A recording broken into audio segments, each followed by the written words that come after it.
Salute Bharat. നമ്മളോടൊപ്പം മുതിർന്ന മാധ്യമപ്രവർത്തകൻ ടി.കെ. രാജഗോപാലാണ്. സാർ, സ്വാഗതം.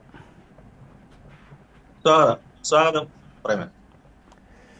സാർ, ബംഗാളിൽ നിന്നൊരു രസകരമായ വാർത്ത. ഈ ചില സിനിമകളിലൊക്കെ മാത്രം കണ്ടു പരിചയിച്ചിട്ടുള്ളതാണ്. ആനുകൂല്യങ്ങൾ കിട്ടാൻ വേണ്ടി കൈക്കൂലി വാങ്ങിയിരുന്നു.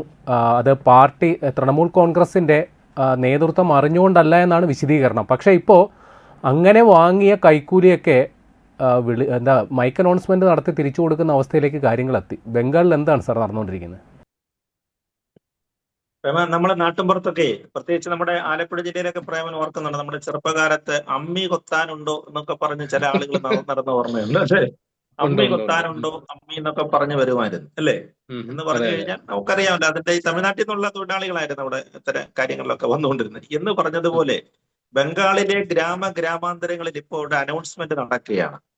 കൈക്കൂലി തിരിച്ചു കൊടുക്കപ്പെടും, കൈക്കൂലി വാങ്ങിയത് തിരിച്ചു കൊടുക്കപ്പെടും എന്നും പറഞ്ഞുണ്ട്. ഇതിനവരെ അന്ന് ഉപയോഗിക്കുന്ന വാക്ക് കട്ട്മണി എന്നാണ് പറയുന്നത്. കട്ട് മണി തിരിച്ചു കൊടുക്കപ്പെടും.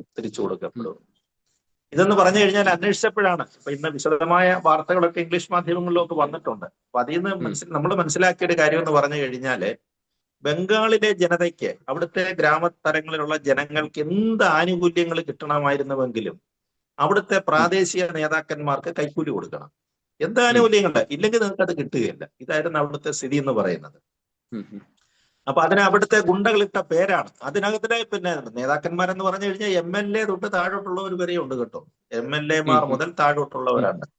ഇതാണ് പ്രേമൻ ആദ്യം സൂചിപ്പിച്ചതുപോലെ അവരുടെ സംസ്ഥാന നേതൃത്വം ഒന്നും അറിഞ്ഞില്ലെന്നാണ് പറയുന്നത്. അങ്ങനെയൊന്നും അല്ലല്ലോ സംഭവിക്കുന്നത്. നമ്മുടെ സംസ്ഥാന നേതൃത്വം കൊണ്ട് പരാതി ഉണ്ടായി കഴിഞ്ഞാൽ പരാതി മുകളിലോട്ട് എന്ന് അന്വേഷിക്കത്തില്ലേ?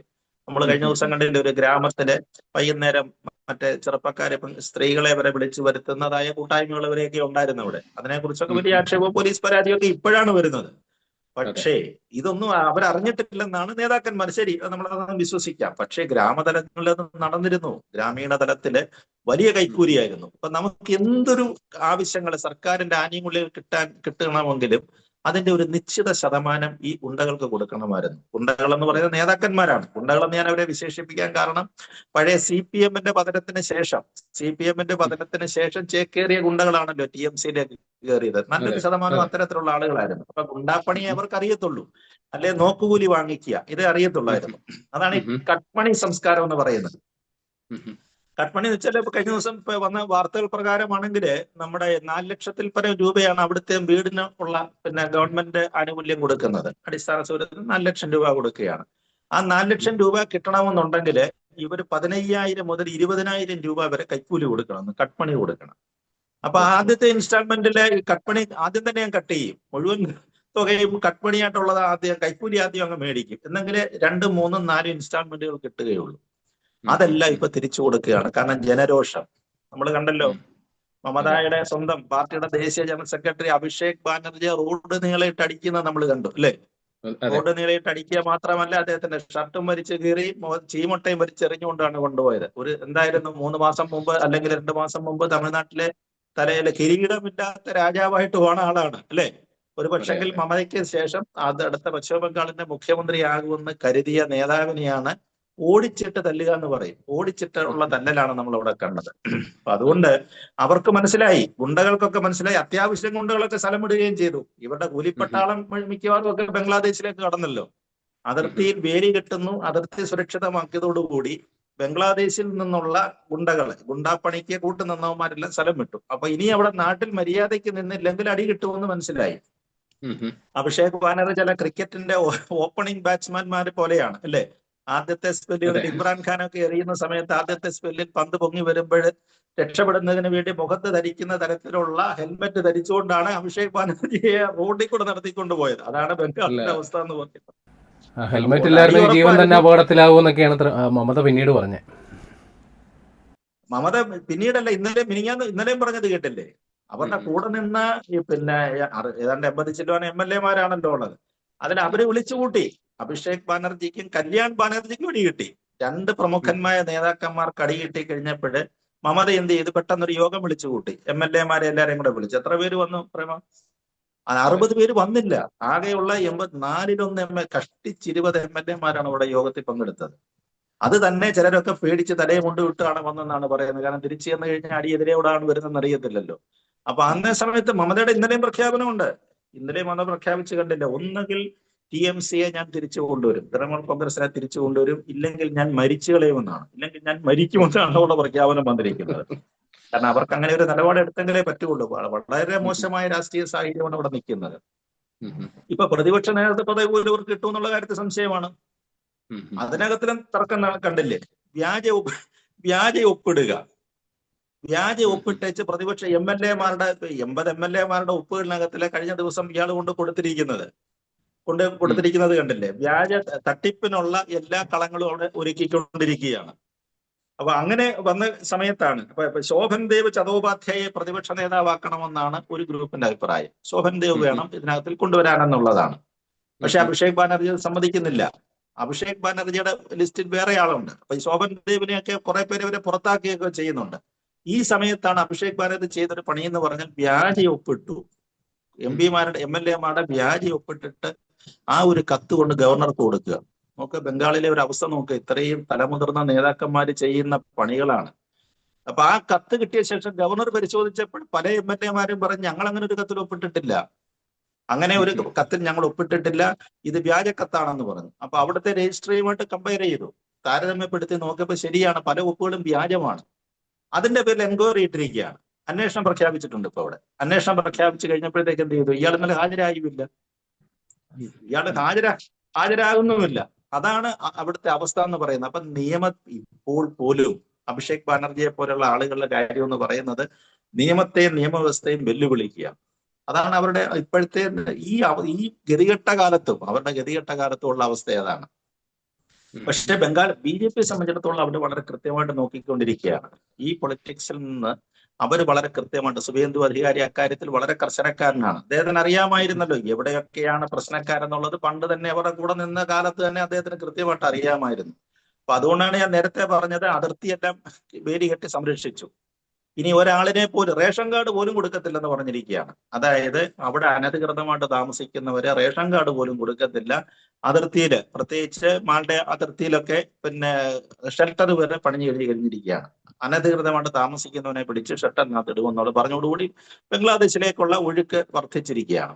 അതേപോലെ തന്നെ ഇനിയിപ്പോ MP-മാരെയും MLA-മാരുടെയും കണക്കിനകത്തിലാണ് ഇനി ഒരു വലിയ പ്രശ്നം വരാൻ പോകുന്നത്. ഇന്ത്യ മുന്നണിയുടെ ഒരു യോഗം അടുത്ത ആഴ്ച ചേരുകയാണ്. ഡൽഹിയിൽ ചേരാൻ തീരുമാനിച്ചിട്ടുണ്ട്. ആ യോഗത്തിനകത്തിലേക്ക് DMK വരത്തില്ലെന്ന് പരസ്യമായിട്ട് പറഞ്ഞു കഴിഞ്ഞു. കാരണം അവരുടെ ഏറ്റവും വലിയ ശക്തി എന്ന് പറയുന്നത് ഇന്ത്യ മുന്നണിയുടെ കോൺഗ്രസ് കഴിഞ്ഞാൽ പിന്നെ DMK ആയിരുന്നു. 22 MP-മാരുണ്ട് അവർക്ക്, ലോക്സഭയിലുണ്ട്. മമതയ്ക്കുണ്ട് 29 പേരുണ്ട്. അതേപോലെ തന്നെ SP-ക്കുണ്ട്, സമാജ്വാദി പാർട്ടിക്കുണ്ട്. ഇപ്പൊ ചുരുക്കത്തിന് ഇന്ത്യ മുന്നണിക്കകത്ത് ഇന്ന് DMK ഏതാണ്ട് പുറത്തായി.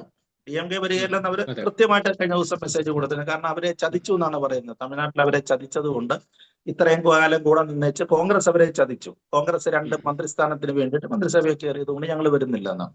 TMC അത് തന്നെയാണ് പറയുന്നത്. TMCയുടെ നമ്മൾ കഴിഞ്ഞ ദിവസത്തെ കണക്ക് കേട്ടില്ലേ? ഏതാണ്ട് 20ഓളം MP-മാർ ചാടാൻ നിൽക്കുകയാണ്. 29 പാർലമെന്റ് അംഗങ്ങളില് 20ഓളം പേര് ചാടാൻ നിൽക്കുകയാണ് അതിനകത്തില്.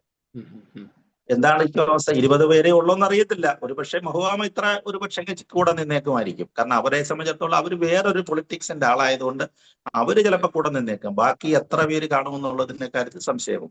അതുകൊണ്ട് BJP-ക്ക് വളരെ ഒരു വലിയ ഗെയിം പ്ലാൻ അവിടെ നടക്കുന്നു എന്നാണ് പറയുന്നത്. ഈ ബില്ല് നമ്മൾ പണ്ടില്ലേ, നേരത്തെ തന്നെ മാറ്റിവെക്കപ്പെട്ട ഒരു ബില്ലുണ്ടല്ലോ, മണ്ഡല പുനർനിർണയവും അതോടൊപ്പം തന്നെ സ്ത്രീകൾക്ക് 33% സംവരണവും. ആ ബില്ല് വീണ്ടും ഒരു പക്ഷെങ്കില് ഒരു 6 മാസത്തിനകം പാർലമെന്റിൽ വരുമെന്നാണ് കേൾക്കുന്നത്. അന്നത് പരാജയപ്പെടാനുള്ള കാരണം ഇവർ രണ്ടുപേരും 22 MP-മാരുണ്ടായിരുന്ന DMK-യും 29 MP-മാരുണ്ടായിരുന്ന TMC-യും ആ ബില്ലിനെ ശക്തമായിട്ട് എതിർത്തിരുന്നു. അതുകൊണ്ടാണ് അന്ന് ഭൂരിപക്ഷം കിട്ടാതെ ആ ബില്ല് മാറ്റിവെക്കേണ്ടി വന്നത്. സഭയിൽ തള്ളിപ്പോണ്ട വന്ന കാര്യം അതുകൊണ്ടാണ്. പക്ഷെ ഇപ്രാവശ്യം അങ്ങനെ ആയിരിക്കത്തില്ല. രാഷ്ട്രീയ സാഹചര്യങ്ങൾ മുഴുവൻ മാറുകയാണ്. അതുപോലെ ചെറിയ കക്ഷികളിലും വ്യത്യാസം ഉണ്ടാകും എന്ന് പറയുന്നു. അങ്ങനെ വരുമ്പോൾ ഒരു പക്ഷെങ്കിൽ ഇതിനുള്ള സാധ്യതയുണ്ട്. അതേപോലെ ഒരു രാജ്യം ഒരു തെരഞ്ഞെടുപ്പ്, അങ്ങനെ ഒരു മുദ്രാവാക്യം BJP-ക്ക് ഉണ്ടായിരുന്നു. എല്ലാ വർഷവും അവിടെ ഇവിടെയൊക്കെ തെരഞ്ഞെടുപ്പ് നടത്തുക, വലിയ ഭാരിച്ച ചെലവുണ്ടാക്കി വെക്കുക. തെരഞ്ഞെടുപ്പ് കമ്മീഷനെ സംബന്ധിച്ചിടത്തോളം വലിയ ജോലിയാണ്. ഓരോ വർഷവും തെരഞ്ഞെടുപ്പ്. ഇപ്പൊ 2007 ഇപ്പൊ കണ്ടില്ലേ, പഞ്ചാബിലും UP-യിലും തെരഞ്ഞെടുപ്പ് വരികയാണ്. അതിനടുത്ത വർഷം അപ്പൊ അങ്ങനെ വരുമ്പോൾ അത് വേണ്ട. ഒരു രാജ്യത്ത് ഒറ്റ തെരഞ്ഞെടുപ്പ്, പാർലമെന്റിലേക്കും അസംബ്ലികളിലേക്കും ഒറ്റ തെരഞ്ഞെടുപ്പ് എന്നുള്ളൊരു സംവിധാനമുണ്ട്. അതിനെ മറ്റ് രാഷ്ട്രീയ കക്ഷികളൊക്കെ എതിർക്കുകയാണ്. പക്ഷെ BJPയെ സംബന്ധിച്ചിടത്തോളം അവർക്ക് കൃത്യമായ ചില ലക്ഷ്യങ്ങളുണ്ട്.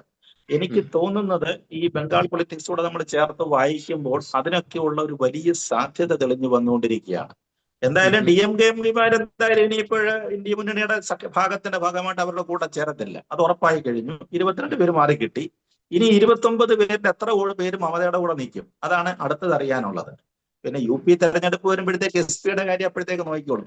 സമാജ്വാദി പാർട്ടിയുടെ സ്ഥിതി എന്താണെന്നുള്ളത് 2027 UP തെരഞ്ഞെടുപ്പ് സമയത്തായിരിക്കും അതിന്റെ ഒരു ലക്ഷ്യത്തിലേക്ക് അടുക്കുന്നതെന്നാണ് എനിക്ക് തോന്നുന്നത്. അപ്പൊ അതുകൊണ്ട് ബംഗാളിലാണ് നിർണായകമായ ചില രാഷ്ട്രീയ നീക്കങ്ങൾ നടക്കുന്നതെന്നാണ് നമ്മളിപ്പോൾ മനസ്സിലാക്കുന്നത്.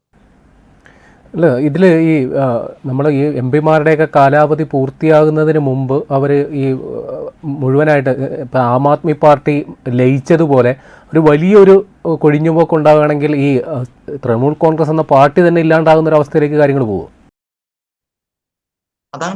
അതാണ് പ്രേമൻ, കഴിഞ്ഞ ദിവസം മമതാ ബാനർജി പറഞ്ഞ അതാണ്, ഡു ഓർ ഡൈ എന്നാണ് പറയുന്നത്.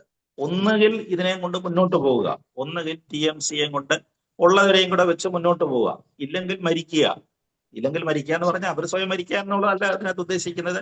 രാഷ്ട്രീയപരമായ മരണം, രാഷ്ട്രീയപരമായിട്ട് മമതയുടെ ബംഗാളിൽ മരണം സംഭവിക്കും. അത് സംഭവിക്കാതിരിക്കാൻ പറ്റുകയില്ല. കാരണം എന്ന് പറഞ്ഞു കഴിഞ്ഞാല് ആ ഒരു പശ്ചാത്തലം, ഇതിന് പ്രത്യയശാസ്ത്രം ഒന്നും ഇല്ലായിരുന്നല്ലോ. TMCക്ക് എന്താ രാഷ്ട്രീയ പ്രത്യയശാസ്ത്രം ഉണ്ടായിരുന്നത്? ഒന്നുമില്ലായിരുന്നു. അവർ പെട്ടെന്നൊരു നേതാവായി വന്നു കഴിഞ്ഞപ്പോഴത്തേക്ക് CPM-ൽ നിന്ന് അന്നത്തെ ഗുണ്ടാപ്പണി ചെയ്തവരെല്ലാവരും കൂടി ഇങ്ങോട്ട് കയറി എന്നുള്ളതേ ഉള്ളൂ. അതല്ലാതെ വേറെ എന്താ ഉള്ളത്? ഈ 15 കൊല്ലത്തെ ഭരണത്തിനിടയിൽ അവരെന്താ അവിടെ പ്രത്യേകിച്ച് ഒരു കാര്യം ചെയ്തത്? എന്താണ്? ഒന്നും ചെയ്തില്ലല്ലോ. ഈ ഗുണ്ടകള് അവരുടെ സ്വാതന്ത്ര്യത്തിനനുസരിച്ച് ഓരോ പോലീസ് സ്റ്റേഷൻ അതിർത്തിയും ഓരോ ഗുണ്ടയെ അങ്ങ് സ്വന്തമാക്കി, പോലീസിനെ റോളൊന്നും ഇല്ലാതാക്കി. അപ്പൊ അങ്ങനെ വരുമ്പോൾ അത് സംഭവിക്കാതിരിക്കാൻ പറ്റുകയില്ല. ശരി, നന്ദി.